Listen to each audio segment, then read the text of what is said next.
Here's the deal. We were wondering with the open reality guys, like, what's going on in the UK in terms of like a Wi-Fi community? Because the Wi-Fi community in the US is very active on Twitter and different kinds of events, like the WLAN professional stuff like that. And we were thinking, like, why does this not happen in the UK? Because clearly there's a lot of Wi-Fi guys, wireless professionals here.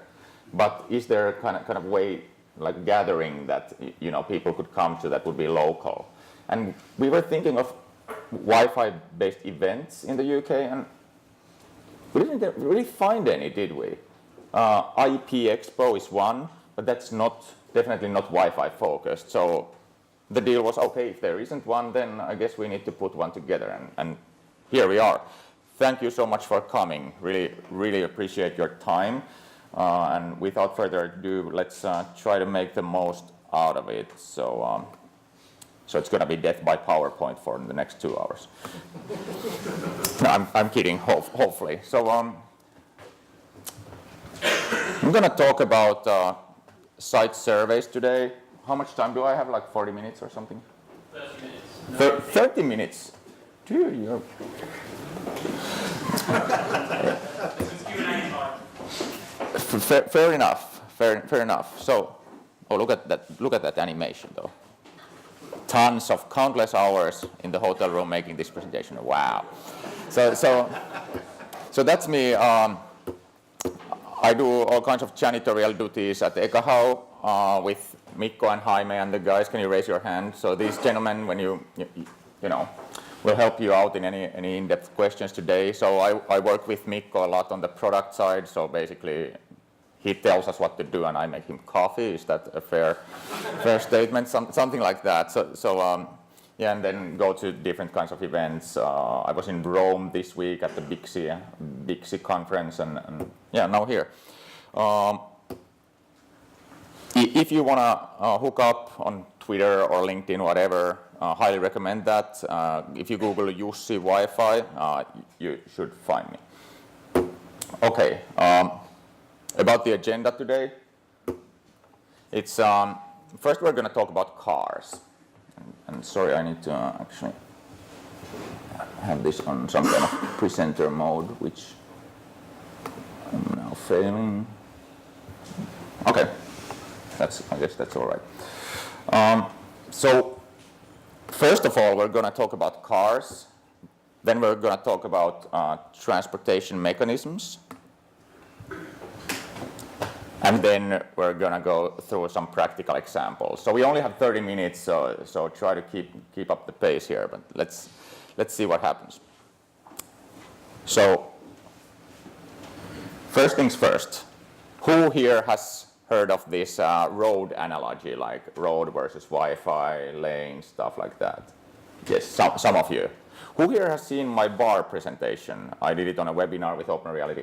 Yeah, many of you. So that's why we're not doing that here today, because many of you already have seen that. So we're going to do the traditional road stuff with a twist. So here's the deal. Wi-Fi is kind of like road. So you have different lanes. With Wi-Fi, you have different channels. But let's take it a notch further. So the lanes of the road are Wi-Fi channels, right? And what are the access points? The access points are the cars. Okay, so in some of the access points you have more clients associated, and in some less. So obviously client devices are the people inside the cars. Is that fair? Sometimes it's an even distribution of buses, and then it can be an uneven distribution of cars and buses and whatnot. So that's kind of what we're dealing with. But then what's happening with the car industry today? What's the biggest trend? Electric, yes. And with electric, autonomous driving, right? Isn't this pretty fantastic though?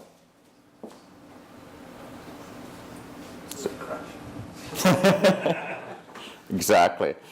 So this is where it's going, right? The automotive industry, and this is not a trick. This is like a 9-minute video, and we're going to watch it in its entirety. No, we're not. But this is like for 9 minutes, the car just drives by itself, and that's available today. So that's pretty remarkable, and it's changing the automotive industry, right? So, but this actually already has happened in the Wi-Fi industry, hasn't it? Long time ago. How do I advance? Is the question.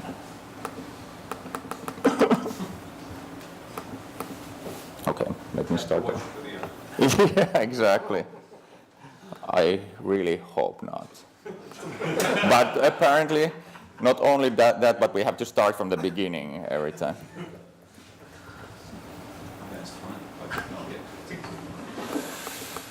Okay. Let me try and end that. Here we go. Some technical difficulties, bear with me for a second.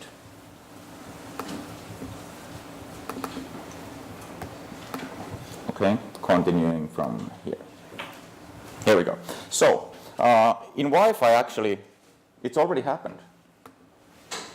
The automatic RF functionality in the access points is kind of like Tesla, right? It's automatically adjusting your channels and your power levels, and even turning some of your 2.4 gigahertz radios to dual 5 operation. So this is already happening with Wi-Fi. And given that the topic of today's presentation was site surveys, are they unnecessary? Are they necessary or just a waste of time? So with that, site surveys, Wi-Fi design is not necessary. Your Wi-Fi APs handle it all. Thank you so much. Okay, maybe not so fast. So the whole automatic RF functionality, since the last maybe 15 years, it's been the selling point of like the network. You just put up the access points and it just configures itself. And how well has that worked out for the industry? We're not seeing any bad Wi-Fi anymore, right? It's gone, isn't it, Keith? No bad Wi-Fi. No bad Wi-Fi. Never, nowhere. It's gone. So let's take a step back and look at the road again and think of the Tesla. So if the Wi-Fi channels are like the road, a Tesla on a road like this works awesome, right? It works really well. It actually does drive itself. But what happens, again, here's the analogy, just to remind you. But what happens is we're hoping for this, right? This is like Teslas running all over the place very quickly, everything just flows. But the reality is pretty often something like this, right? How much does it help to have a Tesla if you're 1 liter? It really doesn't. No matter how automatic, it doesn't get you from point A to point B any faster. And what about here? Can you drive through the sheet with a Tesla? You can try, but airbags can be okay after that. So not good. And what about here? You're still standing behind this. This is actually looks like have you seen Mad Max? The latest Mad Max movie? Kind of looks like the guy from that. But anyway, if you're there at the back, no matter whether you have a Tesla or a Mini or a car, you're out of luck, aren't you? Yes, exactly. That's legacy clients right there. And we'll get back to that too. And then, this is modern Wi-Fi. What is this? Capacity problem, right? Somebody didn't plan for capacity, so disaster happened. And same here, you know where this is going, right? Some of you have seen it. Again, too much capacity and the list goes on and on. So let's take a closer look at all of this. What actually happened and why? So First of all, with Wi-Fi, each lane has limited capacity. So on 2.4, obviously, only 3 channels available. On 5 GHz Wi-Fi, much more available. So whenever you can, embrace the 5 GHz. Even, some people started shutting down 2.4 GHz or making different SSIDs like fast Wi-Fi for 5 GHz to lure as many people there as possible, and then naming slow Wi-Fi as the 2.4 GHz SSID. Anyway, you only have so many channels available.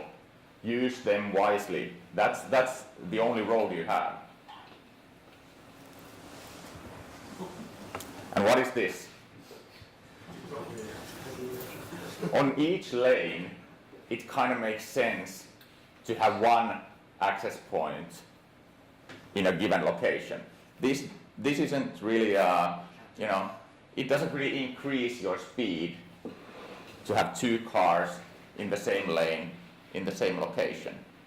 So that's actually co-channel interference, isn't it? If you have an access point here on channel 1, and it's serving clients, and you put up another access point on channel 1 in this location to increase capacity, what happens? You lower capacity by introducing that second access point if it's on the same channel. So on the same lane, this is what happens. You get cars on top of cars with there's a chance that these will be slower than a single car, right? So co-channel interference, maybe your biggest enemy in Wi-Fi today. So it's not like there's much of a coverage problem anymore in many Wi-Fi networks. It's more a co-channel interference issue that leads into capacity problems.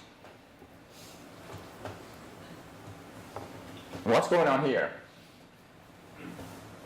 It's the imbalance of 2.4 and 5 gigahertz that we touched already, but it's like we often see this even with today's client devices. So what happens is, if you have an access point set on identical transmit powers on 2.4 and 5 gigahertz, the client devices tend to go on 2.4 because the received signal strength seen by the client device is actually higher for 2.4 than 5 gigahertz.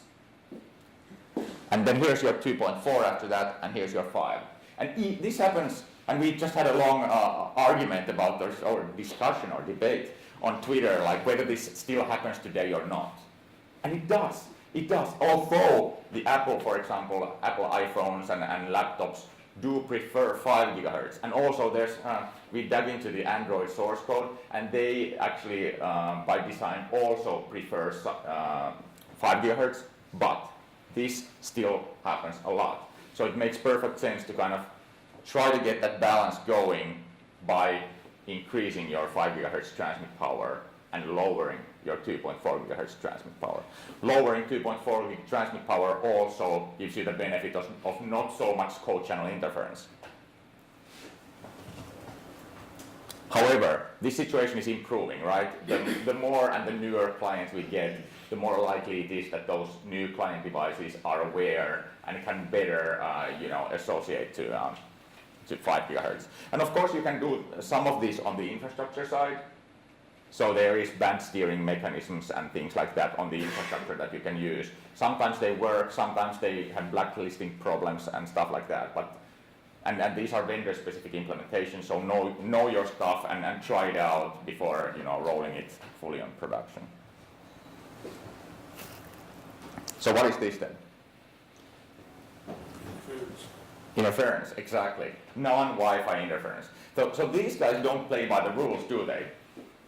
You have too many cars, the cars still play by the rules. But these guys, they don't care. They don't adhere. They don't care about the 802.11 protocol. They just go. So that's your microwaves, your baby monitors, you name it. Bluetooth, for example, in this space. Actually, when Keith and Peter, our distinguished speakers and heavy gadget guys walk in the door, I could see from the spectrum analyzer Bluetooth just going crazy. I don't know how many devices you have and what kind of regulations you guys adhere to, but that's what happened. It was clear. And then there's this. Who said it first? Legacy clients. Yes, sir. Exactly. If you have any older devices in your network, if you have a controlled environment, You might have let's say a warehouse, and you have very, very old barcode scanners. This is the most typical legacy client scenario. Very old barcode scanners, and then you wonder why doesn't it work, and why does everybody's Wi-Fi suffer, not just the barcode scanners. It's because A, you're using old client devices, so they are slow, and B, they're slowing everybody else down as well. So if you bring even one 802.11b or G client to the network, everybody will suffer. So that's why it might be a good idea to enforce some minimum speed limits in your Wi-Fi network. So unless you have mission-critical, business-critical Wi-Fi devices that have old radios, you should probably turn off most of the low data rates in your network, because the network will run faster, it will have less management overhead.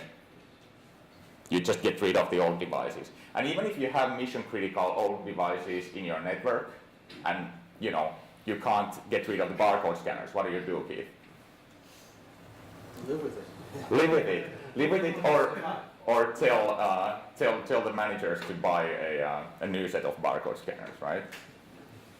And then they say, no, but it costs $10,000, and this is Keith's analogy. I'm stealing stuff from you all the time, left and right.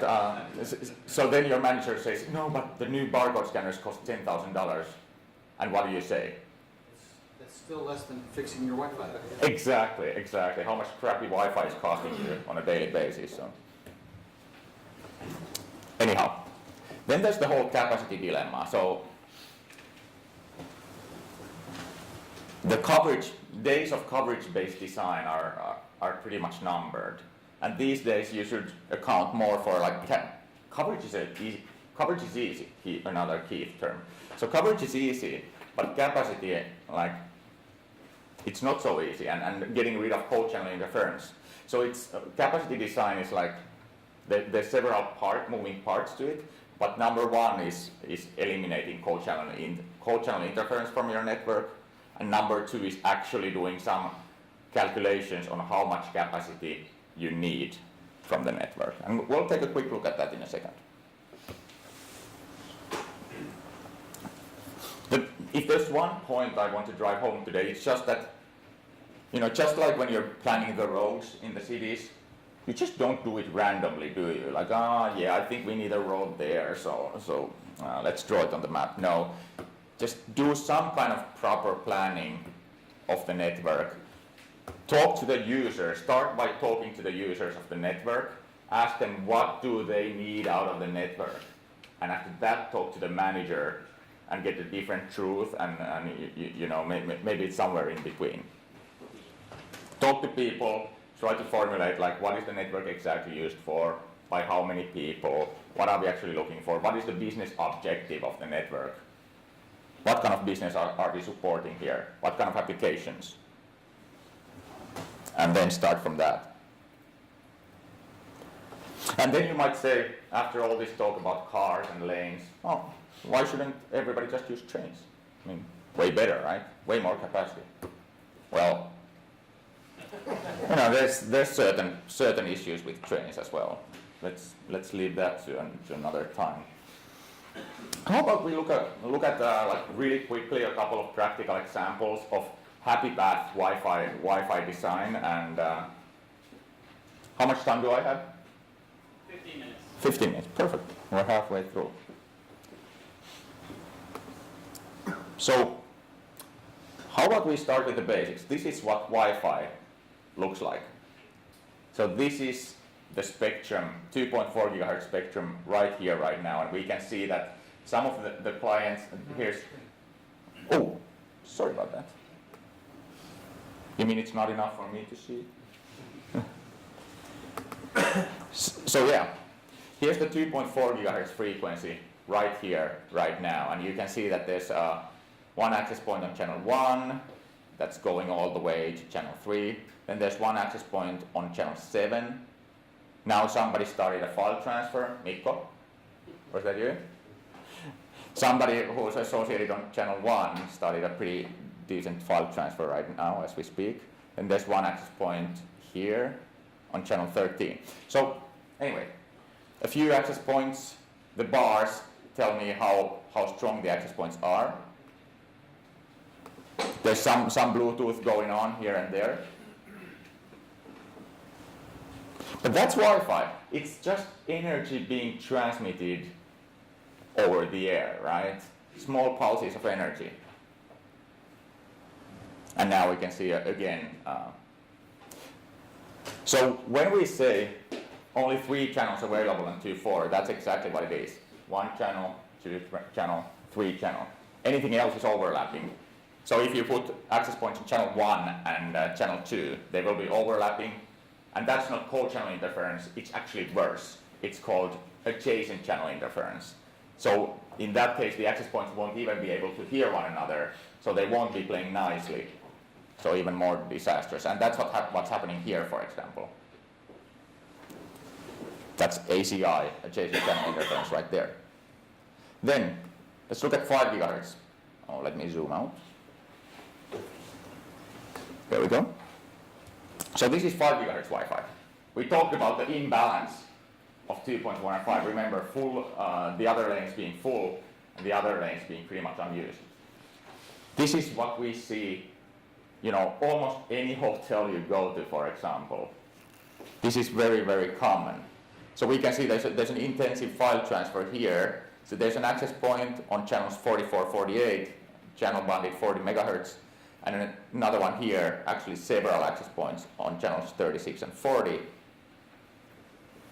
There's so much space here, unutilized. Granted, in this kind of a space, you probably don't need to use all of that.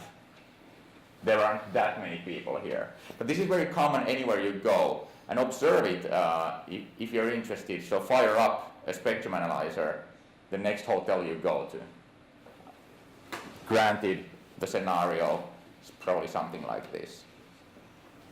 2.4, plenty of activity. 5 gigahertz, yeah, not so much. And actually, what I've done here, I've forced my client on the laptop to only associate on 2.4. So let's see if we can get some activity going here. So I'm firing up speedtest.net, and here we go. So that's my speedtest.net transmission right there. Anyway, this gives you a pretty good understanding of how Wi-Fi works, what it is, co-channel interference, adjacent channel interference, stuff like that. And of course, when you perform a Wi-Fi site survey, so that's the activity of clicking on the map and taking measurements of the entire facility to make sure that you have enough coverage, for example, and not enough or not too much CCI, stuff like that. So this is what gets recorded during that site survey onto the project. It's the spectrum data, it's the Wi-Fi measurements, all that fun stuff. Fair enough. Now, I'm going to drive this blind because I can barely see the other screen. But let's look at the basic capacity-based design. We still have, I think, 10 minutes. So let's try this out. What's the first step when you start designing any Wi-Fi network? What do we need to put in first? Yes, floor plan. And what kind of floor plan do we want? Anything. That's well said. Anything is better than nothing, isn't it? So, but what would we prefer if we had an option? Yes, absolutely. So I'm going to bring in a CAD file, and many of you are already a CAHO user, so this is not intended to be a training, just let's look at the capacity stuff a little bit. So, can I bring this in? Here we go. So I'm just going to choose a few of the wall materials, and the beauty of CAD is, automatic scaling, stuff like that, and you can choose the layout of the CAD file. So the CAD file provides different views to the same map, like here. So I'm just going to take that one and hope that enter is actually out. There we go. Bear with me. There we go. So I'm gonna bring that in and choose some layers here. Or am I? Just to make a very basic plan. Walls, elevators. Who has used this already? Many of you. And maybe doors. Here we go. And exterior walls. There's a lot of these CAD imports, the names, the layer names don't mean a lot quite often when you're talking to some of the architects. Yep. Yeah, The architects use their own language, don't they? Yeah, and it can contain and there's different softwares to strip those down to Mikko, what is the CAD software draft site that we, for example, use at times to clean it up? And there's of course different ones. And also when you ask the CAD file from the building manager, you might want to ask for as clean a version as possible without the plumbing and floor tiles and all that. What's that? Not in German, yeah, exactly. Die Fenster. Die Fenster ist verbrochen. Or something. I don't even know what that means. Anyway, so here we have the file now.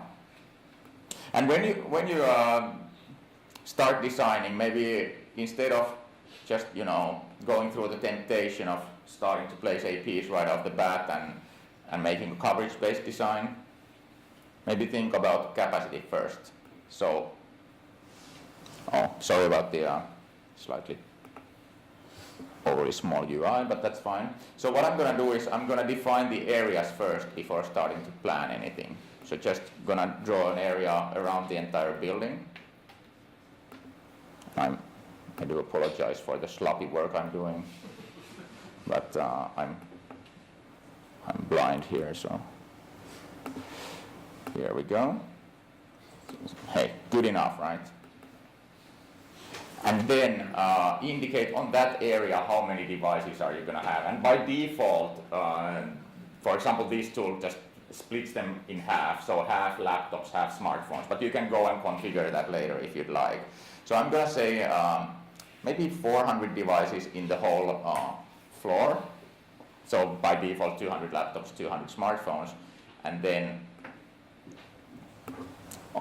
this is a high capacity area here. And put another 250 in there. And voice plus data is pretty much a given signal requirement these days. And then whether you do manual, let's do manual planning because that's in the end preferred if you're a Wi-Fi expert. So placing the APs here. Let's do a basic coverage-based design without any channel optimization first. Here we go. Good enough, right? Well, let's see. There is signal, but what about capacity? So let's go to capacity health. So now what happens is the tool calculates all of those clients and all the data transmission requirements they have, and it simulates sending and receiving all the packets that those clients would be doing. And of course, that depends on the application. So we have a basic set of applications, kind of basic SLA that we associate, which is a pretty typical usage of the network. So what happened? Absolutely not enough capacity. And I wonder what the problem might be. So you can't probably see this, and neither can I. But essentially what it's supposed to say is which frequency, 2, 4, or 5, what's happening, what fails, what doesn't, how much management traffic you have, how much data traffic you have, all that stuff. So you can do a pretty deep drill down. But essentially here, I guess the first problem is, the channels are all the same. So let's optimize the channels first. utilize as many channels as we can. So I'm running the channel planner and see the impact to capacity first with that. So already things got greatly improved. In the lower density areas, we're actually already good, but in the higher density areas, optimizing the channel plan just didn't suffice. So this is where we would go to, adding more access points, reducing transmit powers, maybe utilizing dual 5, what have you. And let's see how the What about internal walls? I mean, if we have a brick or concrete, I mean, that would influence the signal definitely. So, absolutely huge impact. The walls provide a huge impact. Turn the walls back on. Yes, sir. So here we actually have the walls, and let me take out the access points so we can see the impact of, for example, elevators. So I'm gonna select all the APs, take them out, and now let's place an AP here. There's an elevator right here, so I'm placing an AP next to the elevator, also on the hallway if I can make it right. And let's look at signal strength. So here we can see how much the impact is of the walls. Elevator here, no signal goes through the elevator. However, hallway, blasts right through. And then there's drywall in here, which does block the signal, but not completely on the first wall. So yeah. when you're using the AutoCAD file, these walls will be actually there. You don't have to draw them. Yes, they are automatically drawn. All you do is associate, like, this AutoCAD layer is a 3 dB drywall. This AutoCAD layer is a brick wall, that kind of stuff. Because I've been using Aerofire tool so far. We just purchased Decathlon yesterday. And I had to Congratulations and thank you, sir. Do what this guy does. That's all I'm saying. I had to actually draw all these walls manually and go into the inside perimeter wall. Basically, spend hours to it. So what you're saying, the AutoCAD file will automatically draw this wall for you? Yes, yes. Of course, that requires an AutoCAD file, and there is some complexities, like, not all the AutoCAD files are very clean. So there will still be some work involved, but I just did this live right here based on a file I found on the internet. So yeah, it's. Another question about the walls. Yes, sir. Primos, how's it going, man? So walls have different thicknesses, and in Ekahau you have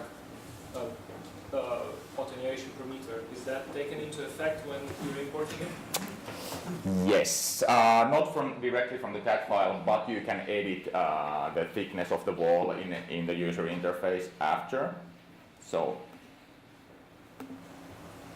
oh yeah, I love this. So in the wall tool, you can set not just the thickness of the wall, but the attenuation, the thickness, even the height of the wall, as well as height from the ceiling, so you can do, When pillars like that. If different walls have different thicknesses, is that taken into account when importing? No, not directly from the CAD. You would need to afterwards edit the wall materials. Where each wall has a different sort of... Yes. Each different wall type, like brick wall. There's a standard brick wall of 10 dB, but if the material in question is 12 dB, you can edit, just say, actually this brick wall is 12, and that's it. And all same with the thickness. Good question. We will have some time for questions at the end as well. Excellent. So let's. One last thing I want to show you is the new auto planner. So let's ask the computer where to place the access points. I'm gonna say generic AC and dual radio is fine. And when you use the auto planner, we try to put in sensible defaults for the system. So for example, 5 GHz transmit power is 6 dB higher than 2.4, so that the lanes would be, pretty much evenly driven on the road. Also, we assume that was it 2 or 3 SSIDs in the network, and we assume that you kind of drop some of the lowest data rates down. here. I think they are here. So you can of course configure these details to your liking. So if you're using 8 SSIDs, by all means, but then, and maybe you're allowing 1 megabits per second low data rates as well, but then the capacity calculator will take that into account and say, yeah, you don't have sufficient capacity, for example. So it calculates all those extra management frames and all that. But anyway, let's see what the auto planner suggests for a placement. Oh, take out the walls maybe. Can we see anything out of it? Your auto planner disabling 2.4 gigahertz radios where it needs to. Great question. Yes, when necessary it is. It automatically does disable 2.4 gig radios. However, when you reduce the 2.4 transmit power compared to 5 gigahertz as much as we did, it is a rarer case unless it's a very high density environment. But actually it did disable one of the 2.4 radios here, as we can see. So this is the kind of layout the auto planner did. So never blindly trust that, okay? Whenever you do a Wi-Fi design, certainly auto planner is a good starting point. And these days it's gotten much better, I think, in the 9.0 release. So it's actually this is a pretty sensible looking design, but never trust that blindly. A Wi-Fi expert should, go and see, A, does this make sense? Do we have the right number of APs? Is the capacity and signal sufficient? Things like that. So let's look at capacity health, given those requirements that we had. Did we get closer? Yes. It's all green, so at least for that capacity, the auto planner did do a sensible job with the network. And I think it also utilizes dual 5 gigahertz if it's available. Mikko, that's right. Auto planner does do, like if you put the Cisco 3800, it may see that, yeah, actually let's utilize the 2.4 gigahertz radio, some of those, turn them on 5 gigahertz to increase the capacity in the network. So, yeah, no, it's a bit of a product demo, but the point I was also trying to make is don't take the easy way out anymore and go with the coverage-based design, but rather consider the capacity, and it's not rocket science to do this kind of back of the envelope capacity calculations anymore. Any questions? Right, if you could raise your hand, we'll get a microphone over to you. In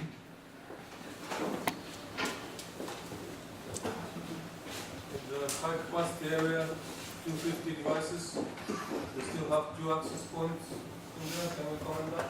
Yes, absolutely. Only 2 access points on the high capacity area. Why? Because,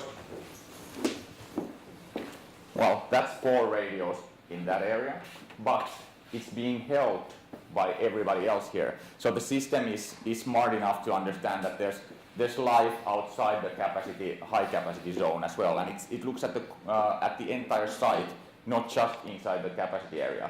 So as we can see, this guy is serving some of the clients in this area, this guy is serving some of the clients in that area, so is this.